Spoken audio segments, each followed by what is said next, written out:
अकोला जिल्ह्यातील बोरगाव मंजू परिसरात 14 मेच्या रात्री 11:30च्या सुमारास भीषण अपघात घडला।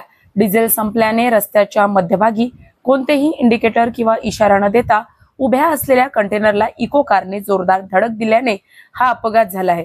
आणि या दुर्घटनेत वाडेगाव येथील कुरेशी कुटुंबातील 2 जणांचा जागीच मृत्यू झाला असून 6 जण जखमी झाले। त्यापैकी दोघांची प्रकृती गंभीर असल्याची माहिती आहे। वाडेगाव येथील कुरेशी कुटुंब लग्न समारंभात दाटपून माना येथून परत येत होते। दरम्यान बोरगाव मंजू जवळ रस्त्याच्या मध्यभागी डिझेल संपल्याने कंटेनर उभा होता।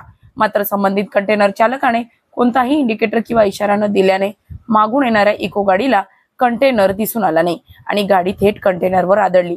या भीषण अपघातात 7 वर्षीय शेख अर्शियान शेख इर्शाद यांचा जागीच मृत्यू झाला, तर 65 वर्षीय अब्दुल कद्दूस शेख बिराम यांनी उपचारादरम्यान प्राण सोडले।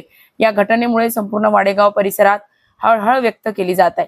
अपघातात 4 महिला आणि 2 पुरुष जखमी झाले असून त्यांच्यावर रुग्णालयात उपचार सुरू आहेत।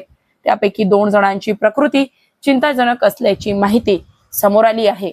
या घटनेनंतर वाडेगावात शोककळा पसरली असून नागरिकांकडून हळहळ व्यक्त केली जात आहे। रात्रीच्या वेळी रस्त्यावर बिन इशारतीने वाहने उभे करणाऱ्यांवर कठोर कारवाई करण्याची मागणी आता नागरिकांकडून करण्यात येत आहे। अशाच महत्त्वपूर्ण बातम्यांच्या अपडेटसाठी अजिंक्य भारत न्यूजच्या पेजला फॉलो करा आणि सबस्क्राईब करा। Thank you for watching.